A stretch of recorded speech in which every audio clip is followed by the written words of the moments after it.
Hello everyone, it's me Luthfia. So today we are going to learn about reading.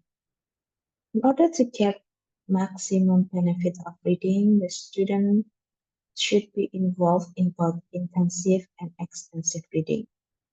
So what are the differences between intensive and extensive reading? Let's discuss about it.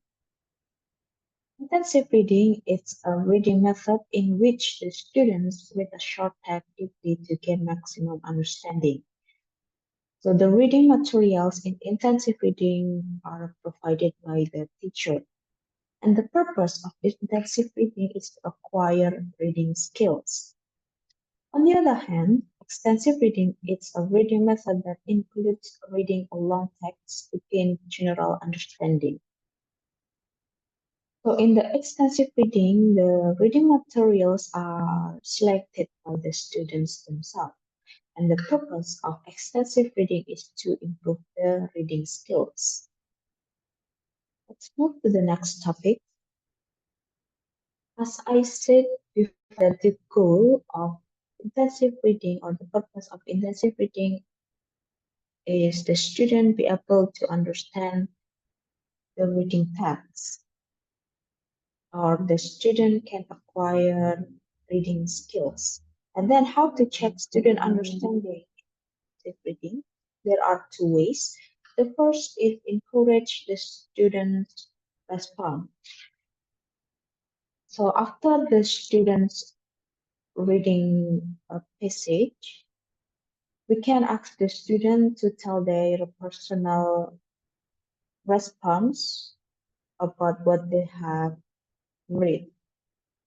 And we can use this pattern to help the student to express their personal response.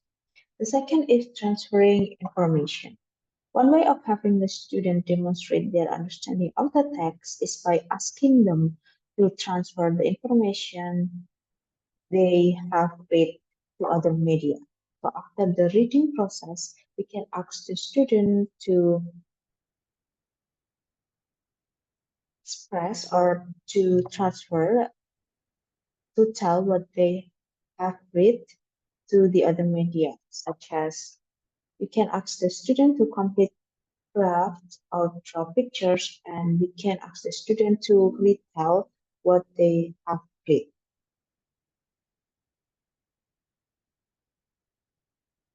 Since extensive reading is done by the students themselves, we as a teacher has responsibility to encourage the student to do extensive reading.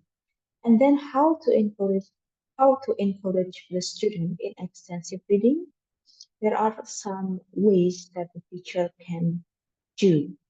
The first is recommend graded readers. The graded readers are books written or adapted especially for language students at different level.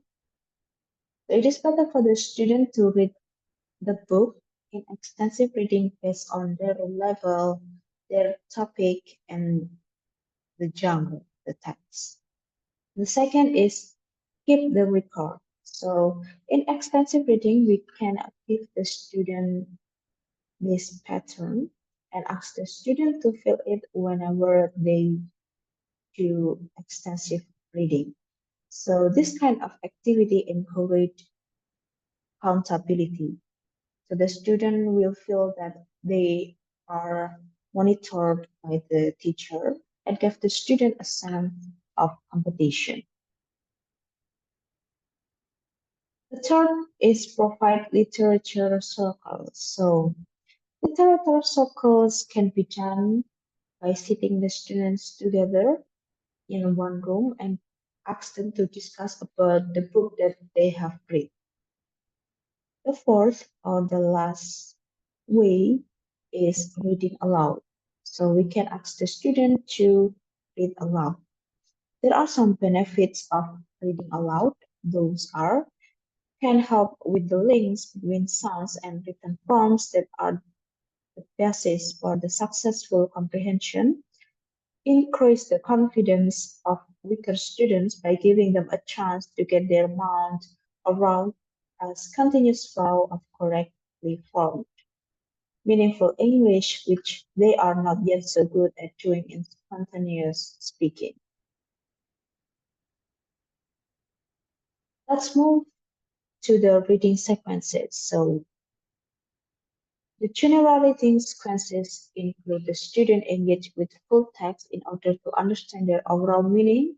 The student use prediction to activate their schemata.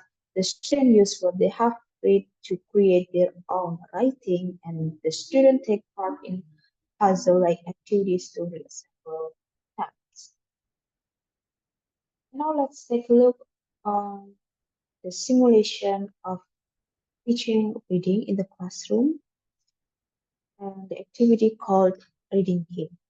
So imagine that we will teach upper intermediate student, and the aim or the purpose of this activity is the student will be able to discover the general meaning of the story by asking some general questions. And then how to do it, let's discuss it. So the first step that the teacher should do is tell the student that they will read a text. And after that, we give the student a reading passage and give the student reading kit questions and ask them to find the answer. And this is examples of the reading kits questions. So the student finish reading and answering the question. Both the teacher and the student discuss the answer. After that, the teacher asks the student to find the meaning of some phrases in the text. After that, ask the student to discuss about their past experience that related to the similar text. And then ask the student to present in front of the class. So that's it about reading and how to teach reading in the classroom. If you have any question or comment, you can write it in the comment section below. See you in the next video. Bye.